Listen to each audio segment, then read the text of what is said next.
pode deixar de falar do modelo de multiportas importado do direito americano. A gente sempre cita a Pound Conference, 1976, professor de Harvard, Frank Sanders. Ele estava de férias, foi convidado pelo juiz presidente da Suprema Corte Americana a dar uma palestra, e lá ele estava de férias, e justamente o móvel original do sistema multiportas é o que vem sendo colocado aqui, justamente conflitos familiares, e como tudo isso terminava no fórum, e como o modelo de sentença acabava sendo o modelo adversarial, e uma sentença imposta por um terceiro se demonstrava de uma forma inadequada e que não atingia esses fins que já foram aqui repisados, ou seja, essa pacificação social, essa diminuição da tensão entre as partes, e como ela acabava sendo inadequada para determinados tipos de conflitos. A gente também não pode se esquecer que, paralelamente, embora tenha sido nos anos 70 o que a gente fala do Frank Sanders e usa esse termo multiportas, a gente não pode esquecer também do projeto Florença, de Mauro Capelletti, que vai tratar das chamadas ondas, né, do acesso à justiça. E, obviamente, a gente tem que falar que o que seria a terceira onda, que é essa que a gente está vivendo, que é a onda da participação social na formatação da justiça, ou seja, para fins de se obter a justiça, não se passa, obviamente, pela obrigatoriedade da sentença judicial, mas sim pela compreensão de que todos aqueles atores do sistema jurídico, ou seja, o juiz, o advogado, o conciliador, o mediador, o facilitador, né? Todos eles têm um papel ativo na obtenção da justiça, ou seja, essa ideia de que antigamente tudo tinha que desembocar no fórum, essa ideia acaba sendo superada quando todos os atores acabam por entender o seu papel fundamental no acesso à justiça, ou seja, óbvio, a gente teve as diversas ondas, né? Uma primeira onda de acesso por meio das defensorias públicas, uma segunda onda por meio das ações coletivas no direito, e a terceira onda agora essa ideia da conciliação, mediação e arbitragem como uma forma de se obter o acesso à justiça. No direito brasileiro, houve um certo atraso, porque, vejam, enquanto essas ondas já eram estudadas no projeto Florença desde os anos 70, somente na Constituição de 88, que a constitucionalização dos direitos fundamentais, ou seja, a previsão das ações coletivas, né, acabam por dar um caráter aí, constitucional, um caráter de garantias públicas, um caráter de liberdades fundamentais que acabam sendo aí constitucionalizados somente em 88. Não se nega que já havia a lei da ação civil pública, que se havia ali. Depois houve a lei dos juizados especiais, mas que somente, se a gente for ver do ponto de vista constitucional, somente em 88, que esse movimento que já tinha ali pelo menos 20, 30 anos, acaba sendo ali cristalizado, e aí a partir daí, veja, há um movimento no sentido da criação das defensorias públicas, na ampliação das ações coletivas e coisa do tipo. Só para vocês terem uma ideia, a Defensoria Pública do Estado de São Paulo é do ano de 2006, ou seja, embora se houvesse a prestação da assistência jurídica já desde os anos 40, por meio da Procuradoria-Geral do Estado, que tinha um braço ali que fazia, às vezes, da Defensoria Pública, somente em 2006 é que ela é cristalizada como uma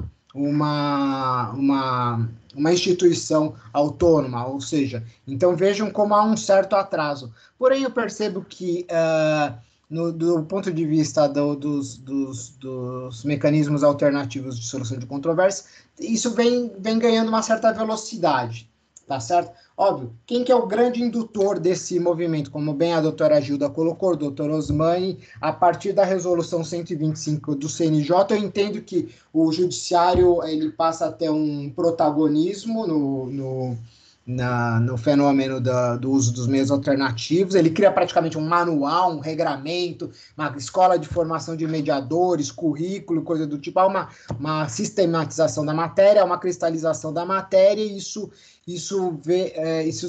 se tem a criação dos sejusques, ou seja, bem no modelo do Frank Sanders, mesmo que você tenha ali uma ação judicial que ela desemboca no fórum, né? Desemboca no fórum, e a partir dali, se analisando a qualidade do conflito, ela passa a ser direcionada por uma porta adequada. Esse é o primeiro movimento que o Sanders coloca quando ele sistematiza. Mais para frente, ele vai partir para essa ideia de centros de conciliação e mediação autônomos, que não precisam ter essa porta judicial que a gente tem hoje, através dos sejusques. Ele ganha uma autonomia. Acho que a gente ainda não está nesse ponto de ter os centros de mediação e conciliação autônomos, né?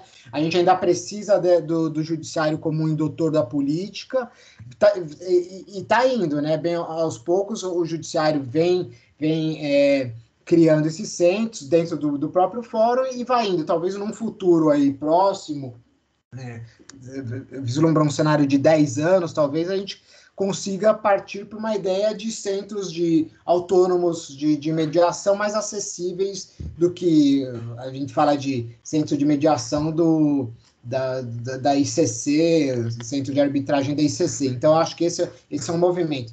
No que tange especificamente à fazenda pública e administração pública, poder público, eu gosto de falar, eu uso o termo histórico, que é fazenda pública, vira e mexe, sou criticado, mas vamos tratar de administração pública direta e as autarquias, que tem um regime aí do direito público.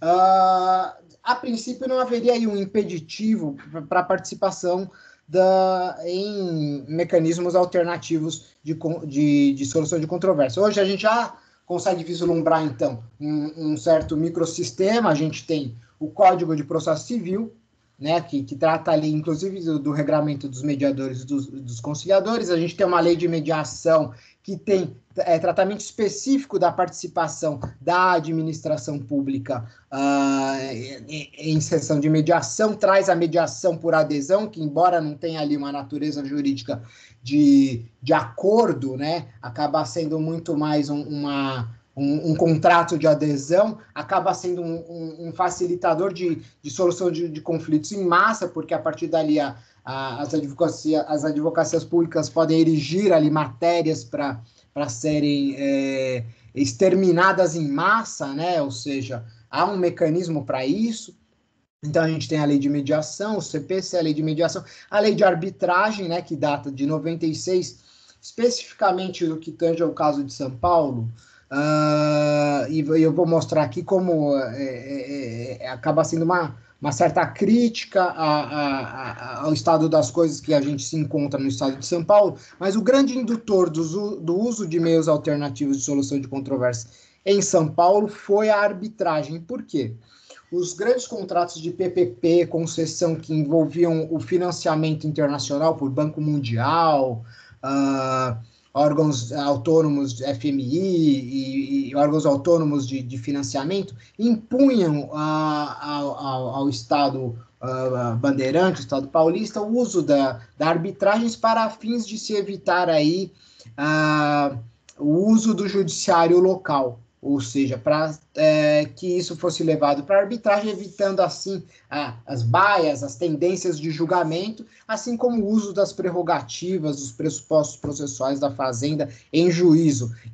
Por exemplo, eu cito aqui a chamada bala de prata, né, que é a suspensão de liminares contra o poder público, que via de regra, quando ali aparece um efeito multiplicador, algo que possa causar uma grande lesão aí ao erário, à saúde pública, à economia, e passam a ter diversas liminares contra o poder público, simplesmente isso é levado para a presidência do tribunal e é conferida ali uma decisão que suspende os processos individuais e se suspende a proliferação de liminares. Ou seja, esse uso deletério, né, das prerrogativas acabavam sendo aí uma certa, poderiam representar uma certa insegurança, né, no resultado de um processo judicial em que envolvesse uma PPP, uma concessão, um valor muito grande, né? E, por conta disso, os organismos internacionais começaram a falar, olha, eu só assino esse contrato, só forneço esse financiamento internacional vultoso se você sair do judiciário e levar os casos para arbitragem. Então, vejam, a fazenda pública ela acaba sendo sempre empurrada aí para o uso dos meios de alternativos de solução de controvérsia. Ou ele é empurrado pelo judiciário, ou ele é empurrado pelo poder econômico, pelos organismos financiadores, né? Ou seja, não parte dela de forma genuína o uso desses meios. Então, eu já citei o CPC, Lei de Mediação, Lei de Arbitragem, e quero tratar também de um último dispositivo que eu chamo de cláusula geral de acordo, que foi a recente reforma da LINDB, no artigo 26, que traz uma verdadeira, abre uma verdadeira hipótese geral de que a administração pública possa fazer acordos. E quando eu falo acordos, são acordos de duas ordens. Seja o acordo para a escolha do mecanismo de solução de controvérsia, e aqui eu acho que foi o Guilherme que falou da importância de se trazer os atores que vão também participar do mecanismo, para que eles também possam ser ouvidos quando se vai fazer vai se utilizar um determinado mecanismo de solução de controvérsia. Não adianta a Fazenda unilateralmente impor à sociedade um determinado mecanismo sem que ela também possa participar dessa escolha. Isso se dá por meio de uma processualização, ou seja, você pode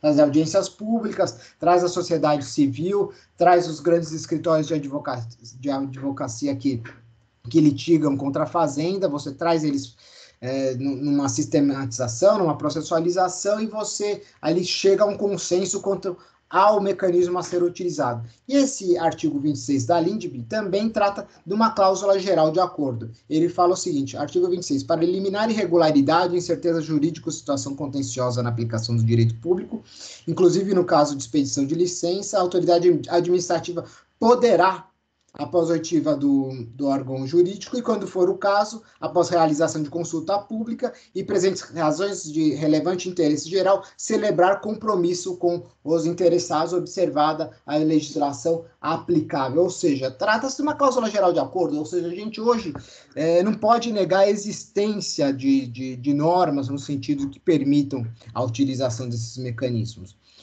Um segundo ponto diz respeito àquele mito de que os direitos públicos seriam indisponíveis, intransigíveis e coisa do tipo.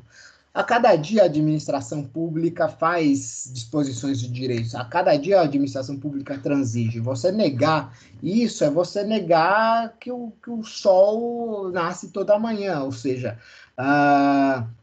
sucessivamente a administração pública faz parcelamentos, sucessivamente a administração pública faz contratações, sucessivamente a administração pública perdoa dívidas, ou seja, há um mito quanto à indisponibilidade do direito público.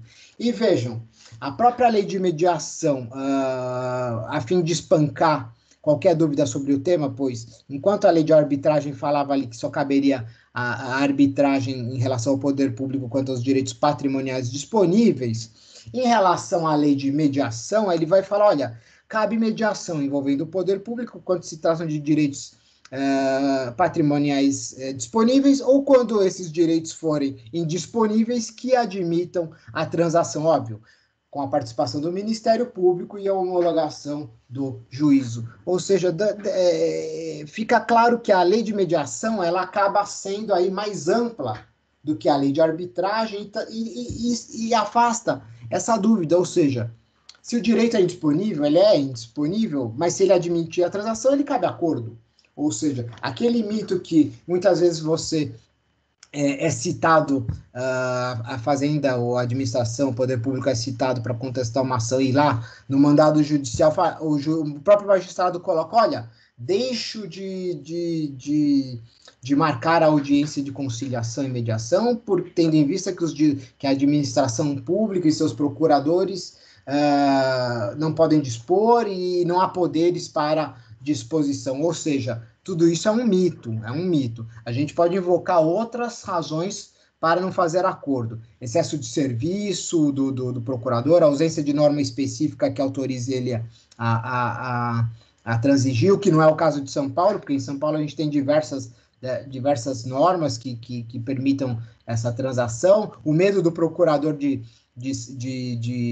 incorrer em improbidade administrativa, de fazer um acordo não vantajoso, ou seja, a gente pode invocar diversos outros motivos para nos fazer acordo no âmbito da fazenda pública, mas falar que os direitos são indisponíveis, eu acho que isso tem que ser visto com uma certa uma certa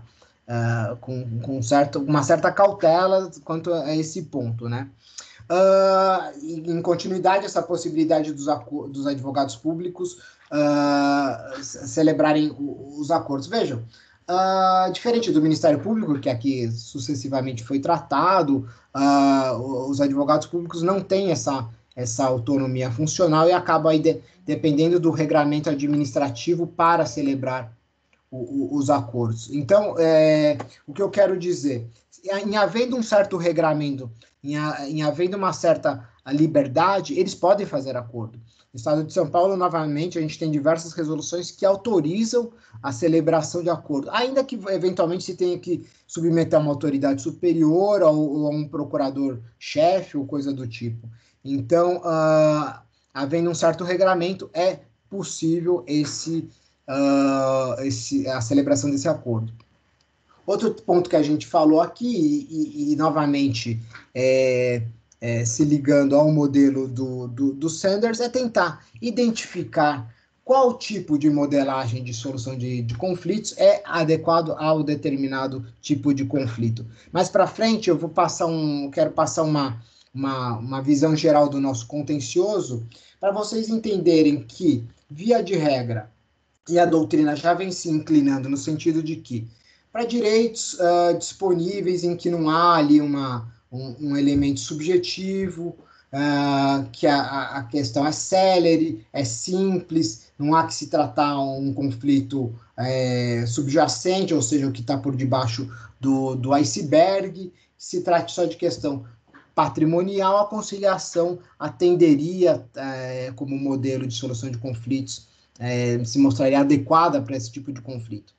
Parte da doutrina vai falar, olha, seguindo inclusive o que consta no CPC, que passa a diferenciar as funções de mediador e conciliador, embora isso é uma importação ali do direito italiano, e que se você for ver no direito americano, não faz muito sentido você diferenciar a conciliação e a mediação, mas tudo bem, se você quiser diferenciar, vai falar que, olha, a mediação, você vai ter ali um papel ativo do mediador, que vai tentar compreender o conflito, vai tentar trabalhar essa relação subjacente e coisa do tipo. Então, a gente poderia, de repente, reservar a mediação no que tange ao poder público para as políticas públicas, né? Para ações de classe, para ações mais complexas do que aquelas tratadas por meio da conciliação.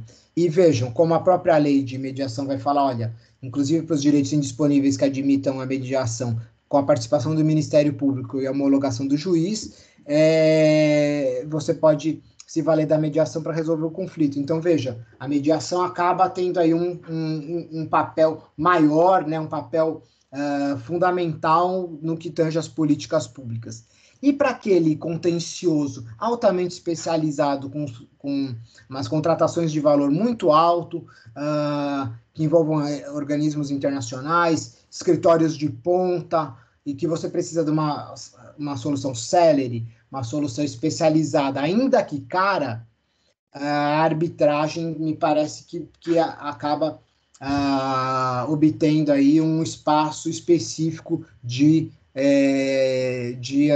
uso no que tange ao poder público. Então, não adianta você querer fazer uma batida de carro numa viatura da Polícia Militar, você usar a Câmara Arbitral da CCI, da Câmara de Comércio Internacional em Paris, que tem sede em São Paulo também, dado o volume que tem em São Paulo, você se valer desse tipo de procedimento. Então, acho que é importante a gente entender que cada conflito, e seguindo aquela teorização ali do Frank Sander, que cada conflito tem um local adequado. Aqui, vale lembrar que 2 centros nos Estados Unidos acabam sendo os pioneiros, né, em adequação de conflitos, que é o Centro de Mediação e Conciliação da Flórida e o Centro de Conciliação e Mediação de Nova York, foram ali os grandes pioneiros, e como bem a colega que me antecedeu colocou, em se tratando de casos de família, casos de guarda, conflitos entre advogado advogado e cliente, questões agrárias, o Centro de Mediação e Conciliação de Nova York já tem câmaras específicas sobre essas matérias. Por quê? Porque lá na realidade deles, essas são matérias que se vislumbrou que eram necessários ter gente altamente especializada na solução do conflito, como também o Guilherme colocou, a questão dos honorários entre advogado e cliente, como lá a justiça toda é paga, né? Então ela é muito cara, então isso acaba sendo aí mais um motivo do uso dos meios alternativos de solução, e ali já existe câmaras específicas sobre o tema. E por fim, a gente tem que entender que o uso dos meios alternativos de solução de controvérsia tem que ser uma vantagem, né? Uma vantagem para ambas as partes, ou seja, não pode ser uma vantagem somente para a administração e também não pode ser uma vantagem somente para o jurisdicionado, ou seja, tem que ser um jogo de ganha-ganha e não um jogo de ganha-perde, como foi bem colocado, que é aquele que nós somos talhados, né? Os advogados do contencioso são talhados a se imporem, né?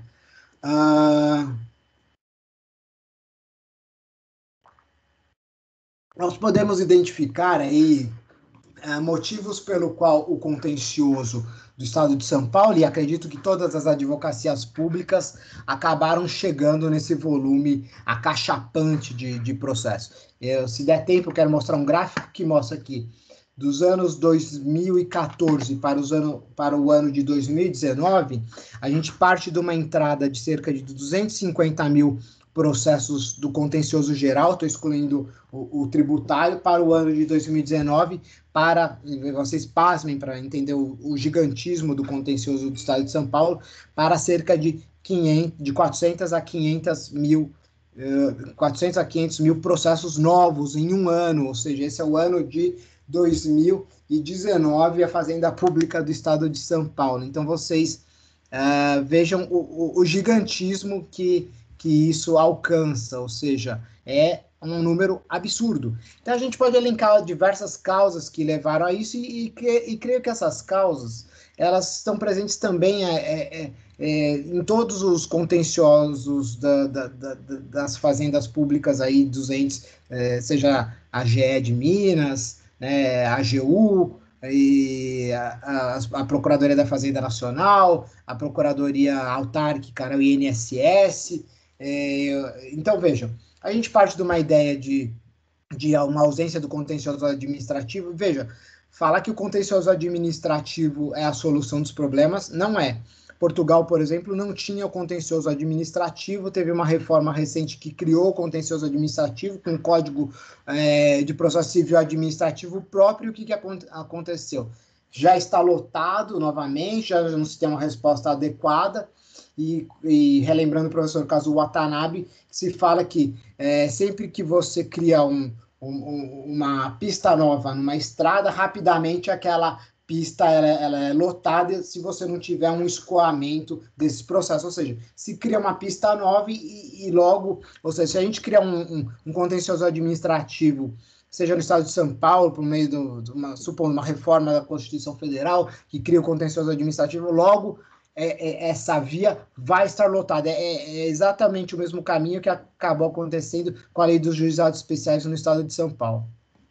A Constituição de 88, como bem colocou, trouxe uma ampla constitucionalização dos direitos, ou seja, saúde, educação, segurança pública, e acaba colocando o poder público numa posição de garante universal e todas aquelas políticas públicas passam a ser exigidas em face da administração pública. Isso levou o quê? Uma ampla judicialização das políticas públicas e uma ampla judicialização do ponto de vista de se obter aquelas garantias, né, positivas da Constituição, aqueles direitos fundamentais, e isso virou ação judicial na prática. O mito da indisponibilidade que eu já citei, né? A ausência de instrumentos de resolução de conflitos em massa, né? Aqui é IRDR, mas veja, hoje mesmo havendo IRDR no âmbito do CPC, se a gente pegar o modelo paulista, a gente vai ter 6 ou 7 casos em que a própria administração pública invocou o uso do IRDR, ou seja, eu quero mostrar que você pode ter o mecanismo, mas se ele não for utilizado, o estado das coisas permanecerão exatamente igual. Quinto ponto, acho que é o mais importante, ou seja, uma falta de vontade política, né? Uma vontade de se...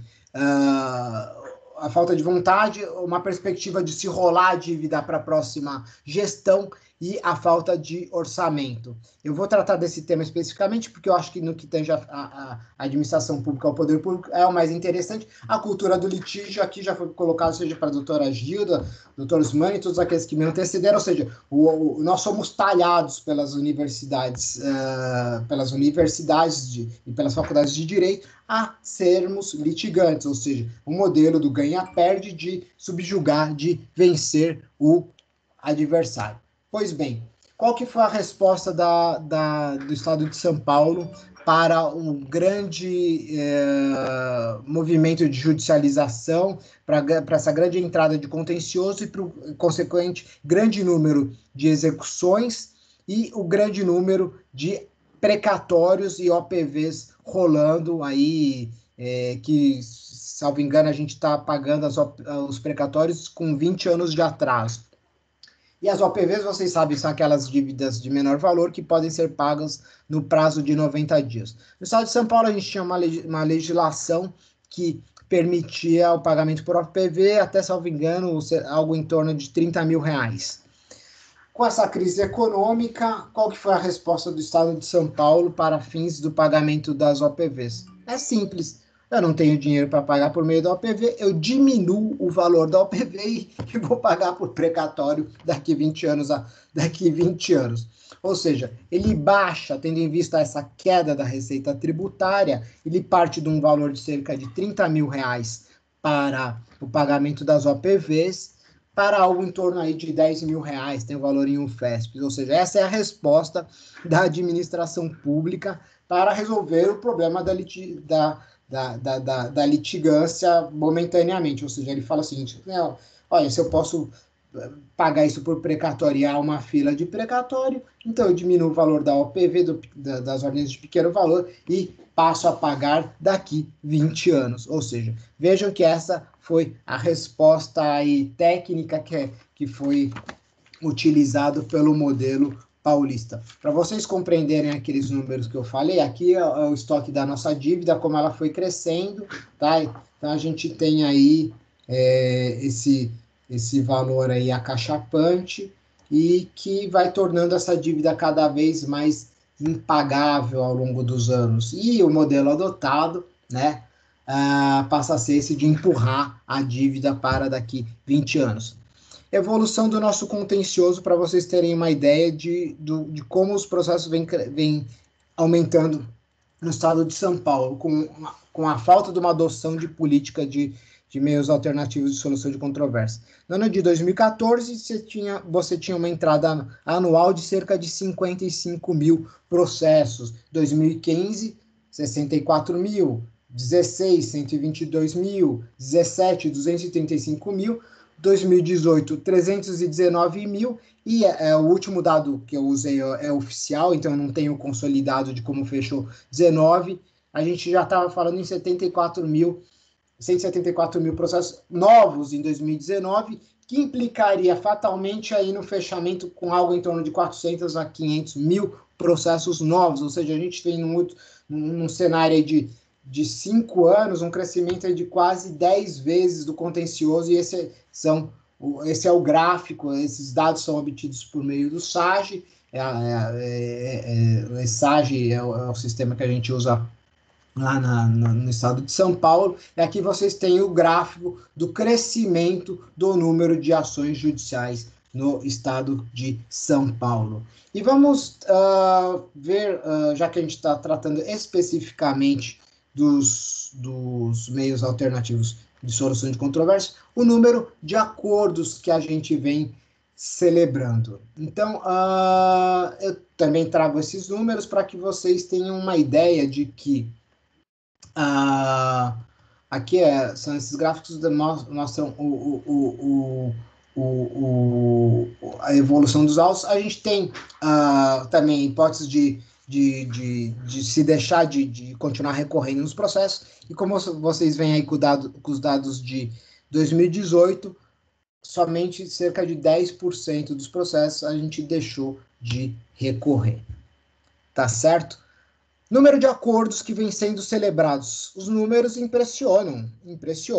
No ano de 2016, foram celebrados 23 acordos. Ou seja, uma entrada aí de 200 e poucos mil processos, celebrou 23 mil acordos. No ano de 2017, 81 acordos. No ano de 2018, 34 acordos e termos de ajustamento de conduta. Ou seja, não duvido que tenha uma cifra negra nesses números que foram fornecidos, mas eu quero mostrar como não há essa cultura da resolução de conflitos por meio alternativo no estado de São Paulo. Tá certo? Aqui a gente tem um programa de chamar litigar menos, litigar melhor, mas se vocês olharem aqui, que é essa tabela aí do canto, com os números dos acordos, vocês vão ver que os números são muito baixos frente ao gigantismo do que se tem entrado. Agora, do ponto de vista, fazendo a crítica, o que implica o não uso dos meios alternativos de solução de controvérsia? Esse aqui é o programa que a gente tem, que permite justamente o procurador conciliar e coisa do tipo. O que implica nisso? Implica que, num cenário aí de alguns anos, realmente a conta ficará impagável. Por mais que você empurre isso para daqui 20 anos, como bem colocou a doutora Gilda, e vi que realmente ela demonstrou que ela tem clareza do problema. Se você colocar os juros, a correção monetária de todo esse valor, essa dívida, com o passar do tempo, vai se tornar impagável para a administração pública. Aí vem novamente aquela ideia de PEC para se dar calote em credor, né? Surge aquele problema que a colega colocou, ou seja, aquela baixa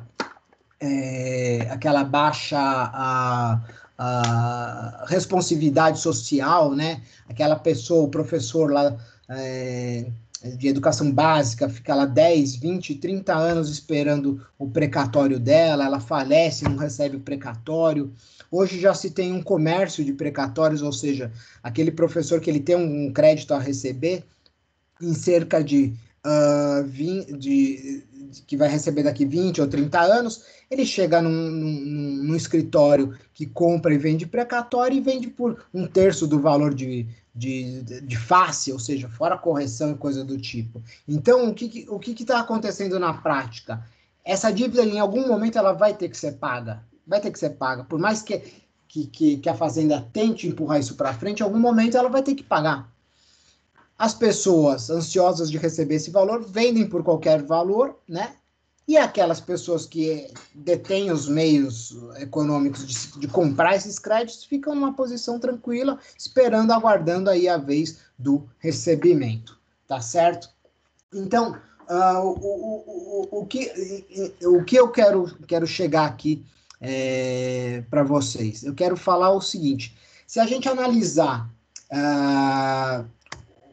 esse contencioso, com esse volume absurdo de ações que eu demonstrei para vocês, a gente consegue aí identificar o chamado top 10 das matérias que a gente tem lá no estado de São Paulo.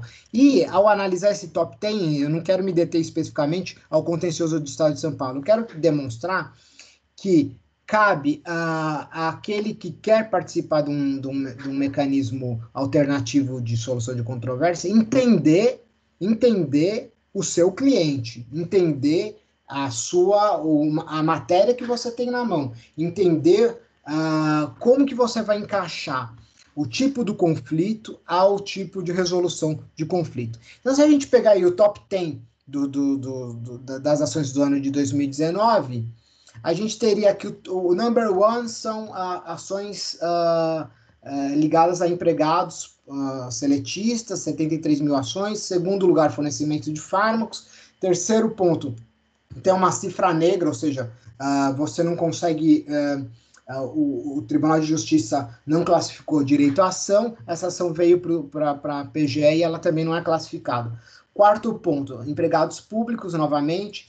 Quinto ponto, servidores públicos estatutários. Sexto ponto, Detran. Sétimo ponto, Detran é suspensão ou outra cassação de habilitação. Oitavo ponto, ações ligadas a policiais militares, que é uma gratificação de policial militar. Nono ponto, novamente servidor público, diferença de URV. Décimo ponto, filiação à Cruz Azul, que é um IPSENG, dos militares do estado de São Paulo, ou seja, a vinculação obrigatória a um regime de assistência médica. Se a gente analisar isso, a gente vai ver que, fazendo uma síntese desses dados, que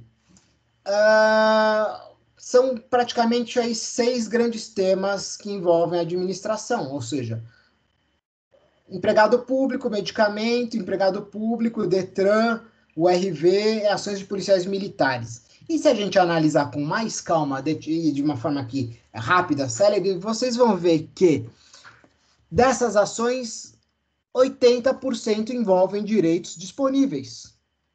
80% dessas ações poderiam ser aptas à conciliação, poderiam ser aptas à mediação, poderiam ser aptas à mediação por adesão, tá? Isso o que levaria? A um encerramento maciço das ações. Maciço. Hoje, qual que é a diferença de um professor, de um servidor público, que ele vai ganhar ação daqui 2, 3 anos e vai receber um precatório em 20 anos e ele vai vender esse precatório? Por que não fazer um acordo desde logo no processo? Né? Recebendo, de repente, com desconto, né? Recebendo com o apostilamento do direito ali em um mês, por exemplo, de uma forma célere, todo mundo ganha. Né? Ele vai vender esse precatório. Se ele precisar de dinheiro, ele vai vender esse precatório. Tá certo? Então, isso é um panorama geral para mostrar que daquelas 500 mil ações, fatalmente 400, 500 mil ações, fatalmente 300 mil ações seriam elegíveis à mediação e à conciliação. Onde que a gente vai ter aí talvez um cuidado especial? Ações envolvendo medicamentos, e aqui a gente está falando do âmbito da Justiça Federal e também a mesma ação que é dirigida contra a Fazenda do Estado é dirigida contra a União e fatalmente sei que em Minas ela vai ser dirigida contra a União e no desconsórcio contra o Estado de Minas e contra a prefeitura local, ou seja, essa ação ela existe no Brasil inteiro. Por que não fortalecer o pedido administrativo? Não é? Por que não criar uma porta administrativa que funcione bem, em que a administração possa receber o paciente, possa receber o advogado dele, possa discutir a prescrição, possa tentar encaixar ele num programa do SUS existente, né? Ou seja, da mesma forma, ações contra o Detran. Então, todas essas ações que envolvam aí o poder de polícia ou uma participação ativa da administração seriam ali reduzidas por meio de um contencioso administrativo forte, né, um acesso da população à administração, seja o serviço do Detran, seja o serviço de medicamentos. E aquelas outras ações, como bem eu coloquei, poderiam ser aptas à mediação e à conciliação. Só para mostrar especificamente no que tange às políticas públicas, nós temos um setor específico de políticas públicas que o levantamento dá conta aí de cerca de 4 mil ações em curso, 3 mil não arquivadas. Hoje a gente teria, em apertada síntese, cerca de 1.000 ações envolvendo políticas públicas no estado de São Paulo. Ou seja, seriam 1.000 ações aptas à mediação, nos termos da lei de mediação. Ou seja, a Fazenda Pública poderia, com a participação do Ministério Público, com a participação da magistratura, elencar essas políticas públicas e, a partir dali, construir uma solução conjunta. Ou seja, tem espaço para isso. E, por fim, como eu tratei, especificamente, nós também temos um núcleo de contratos administrativos que tem cerca de 1.148 ações em trâmite, ou seja, já que a gente está falando de contencioso altamente especializado, a gente tem um cenário aí que cerca de 1.148 ações seriam elegíveis à arbitragem. Óbvio, eu estou falando de uma maneira vulgar, mas de certo, dentro das 1.148 ações, existem ações contra concessionárias, né, contra as PPPs do Estado, ações de contratos milionários, ou seja, tudo isso seriam matérias elegíveis à arbitragem. Com isso, eu não sei exatamente até, eu estou sendo até bem provocativo, quero mostrar efetivamente o problema, quero mostrar que as soluções existem e quero mostrar que esse modelo de se empurrar a dívida para as gerações futuras é um modelo que está se esgotando. Esse modelo não vai parar de pé para as próximas gerações. Esse modelo é um modelo cansado, é um modelo que vai levar à bancarrota das fazendas públicas, no geral, não é só a fazenda pública do estado de São Paulo. A gente vê o problema do Rio Grande do Sul orçamentário, a gente vê o problema mineiro, né, do orçamentário, e essa política de se empurrar a dívida e fazer uma emenda constitucional para um calote é um modelo absolutamente esgotado. Minha opinião pessoal, como que a Fazenda poderia começar a sistematizar isso? Vai elegendo pequenas matérias, vocês viram, seletistas, servidores públicos, começa com uma ideia de um mutirão de conciliação, de mediação, se adota o modelo de mediação por adesão, se faz como a Caixa Econômica Federal fez, aqueles mutirões da poupança, o Banco do Brasil aqui no estado de São Paulo também fez, óbvio, um modelo aí adequado, não adianta também você chegar lá e depois que o processo transitou em julgado, falar para o correntista, olha, eu vou pagar só 30% à vista. Então, há uma questão até de momento para essa proposta do acordo. Mas eu acredito que, em se tratando de direitos disponíveis, esse modelo que hoje a gente vem adotando se esgotou. Se esgotou, porque isso vai gerar um rombo no orçamento que... Vejam, a União, recentemente, já vem falando de uma nova PEC de calote de precatório. Então, eu acredito que esses são os principais... Eu poderia agora falar especificamente sobre os mecanismos de mediação, conciliação e arbitragem, mas eu acho que já foi possível a gente ter um panorama geral do problema que a gente vem enfrentando aí no estado de São Paulo, que eu creio que é um problema... Óbvio, eu peguei o exemplo, mas eu acho que é um problema que se estende ao longo de toda a advocacia pública nacional e com certeza, os problemas aí enfrentados em Minas Gerais também, no TRF1. E fico aberto também, quem quiser. Eu vi que teve bastante pergunta aqui, bastante mensagem. Quem quiser fazer as perguntas, fico aberto. Fique à vontade. Então, doutor Marcos, prazer conhecer o senhor, ficamos, assim, abismados com as suas explicações, muito boas, é sempre bom ouvir outras opiniões, e aqui no TRF1, doutor Marcos, nós temos aproximadamente 3.880.000 processos, sendo que desses processos, o que eu queria saber a sua opinião, e é uma seara que eu estou entrando agora, as execuções fiscais, né? Nós temos com milhões e milhões de processos de execução fiscal, e o que se vê?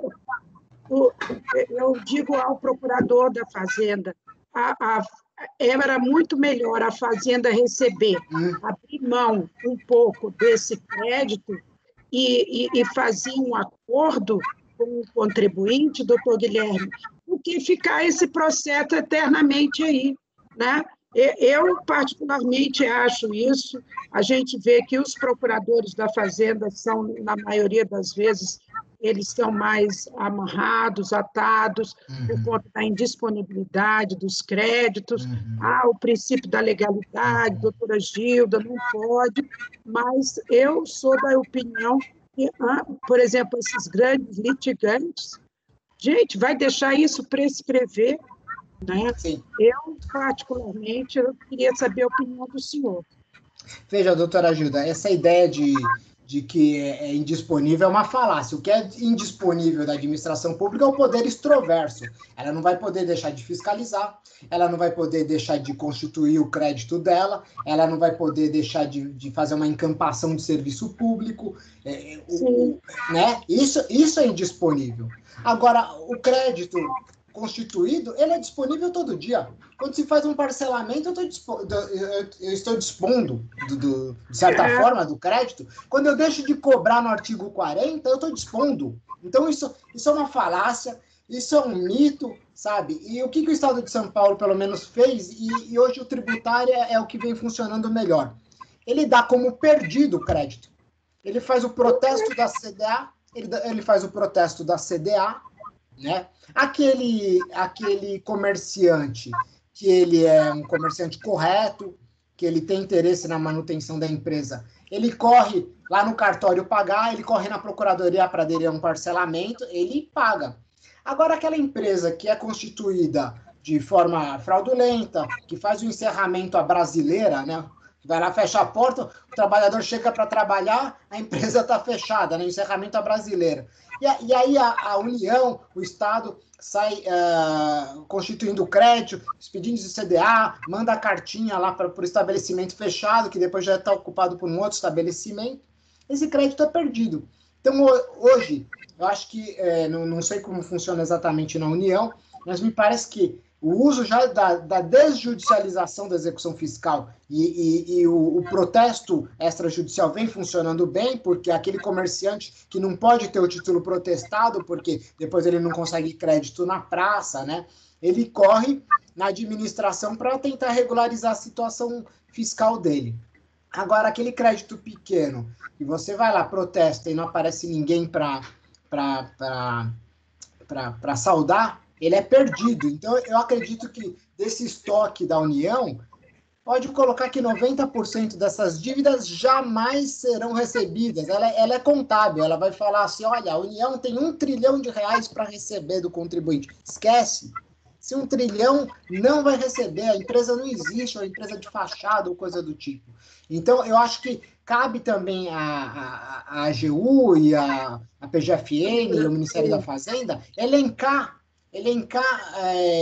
uma forma de se tirar isso do judiciário, talvez por meio do protesto, né, e trazer essas empresas sérias, o bom pagador, ainda que se faça um parcelamento, se apresente um desconto, coisa do tipo. A gente está enfrentando um problema econômico que é global, que é nacional, é mundial e é nacional, ou seja, e o que a gente precisa é a manutenção da empresa, a manutenção dos empregos, né? É isso que vai tirar né? Não é você entrar com uma execução fiscal e quebrar a empresa, fazer o Bacen-Jude e quebrar a empresa.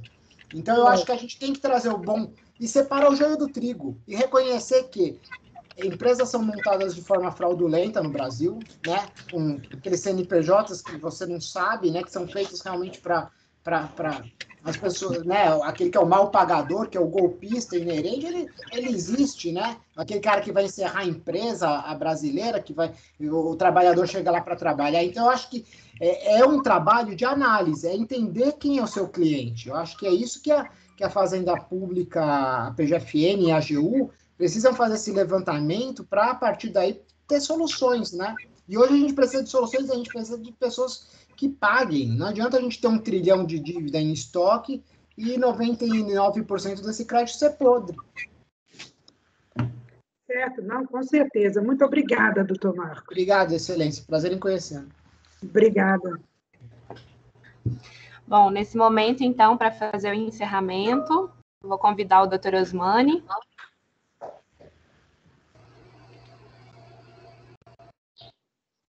Boa tarde a todos, novamente. Gente, que gratidão poder conviver, assistir essa palestra nesse momento.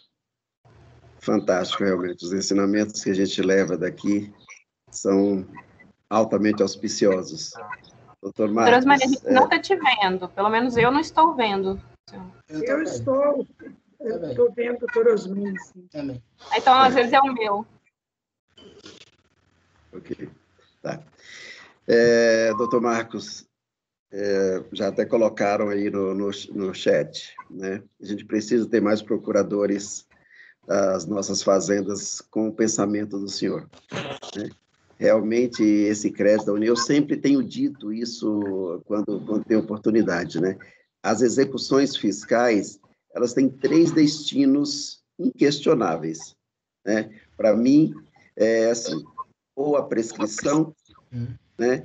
Ou a falência da empresa, ou qual vai ser o juiz que vai decretar essa falência, porque são créditos inimagináveis e impagáveis. As empresas não têm como pagá-los, mesmo que elas vendam todo o patrimônio delas, elas jamais pagarão. E isso aí vem de uma inércia da própria administração fazendária, né, em haver uma fiscalização mais rigorosa, mais presente, até também a tributação excessiva e tudo isso, né? E aí a gente fica aí movimentando execuções que eu também denomino como processo caranguejo, né? Ele não anda. Anda de lado. Anda de lado. E assim, vamos torcer que a União realmente assuma essa consciência. E outra coisa aí, ó, você acaba tirando do mercado, do mundo empresarial, pessoas que têm potencial para isso. Porque se um dia ele foi um empreendedor, ao fato de haver uma execução contra ele, que é impagável e que não sabe por que ele chegou a esse ponto, claro que existem as fraudes mesmo, né? Mas existem pessoas que são alijadas do mundo comercial por força dessas execuções, né? E aí você acaba tirando o potencial de alguém de crescer, de gerar rendas, de gerar dividendos. Mas é isso, gente. Olha, eu quero agradecer a todos pela participação, me sinto muito honrado por este momento e esperamos nos rever o quanto antes possível, né? Talvez agora de uma forma presencial, né? Eu acho que uma das coisas que a pandemia tirou de nós brasileiros foi esse afeto, essa afetividade. Nós brasileiros, quando nos encontramos, a gente quer abraçar, a gente quer, né, se tocar, e não poder fazer isso, a mim, eu te conforto. É desconfortável encontrar alguém e não poder abraçar. O meu pai, né, o meu pai mineiro tradicional, a primeira vez que eu fui visitar depois da pandemia, aí falou, que negócio é esse, rapaz? Você não pode me abraçar? Eu falei, pai, é triste, mas é uma realidade, né? Mas é isso, gente. Mais uma vez aí, os agradecimentos a todos os participantes, a todos os palestrantes, e espero que tenha sido realmente proveitoso para todos nós, assim como foi para mim. Gratidão. Pois não, Ana. Se o Dr. Marcos puder fechar a apresentação dele, ainda está aberta. E o Guilherme deu a ideia de nós fazermos uma selfie. Todo mundo abrir o vídeo para a gente tirar um print, quem quiser, lógico. Sim. Para registrar o evento. Deixa eu fechar aqui. Aqui é fechar. Fechei, acho que deu certo. Fechou, agora deu certo. Ô, Ana, são os selfies em tempo de pandemia? Olha lá, 1, 2, 3 e sorriso. Boa. Ana, depois eu te encaminho no WhatsApp, para você encaminhar para os colegas e posto também no Instagram. Tá bom, combinado, Guilherme. Obrigada, pessoal. Obrigada. Para vocês. Um abraço. Prazer, obrigado, estou à disposição. Prazer conhecê-los, tudo de bom, viu? Até logo. Graças. Então, doutora Osmani, que eu não levantei, fiquei por aqui ouvindo. É verdade, doutora Gina. E eu sei que a senhora tem sessão daqui a pouco, né? Por isso que eu estou bem preocupado com o nosso tempo aí. Mas gratidão a todos, gente. Um grande abraço. Fiquem bem, gente. Prazer. Tchau. Grata, bom dia.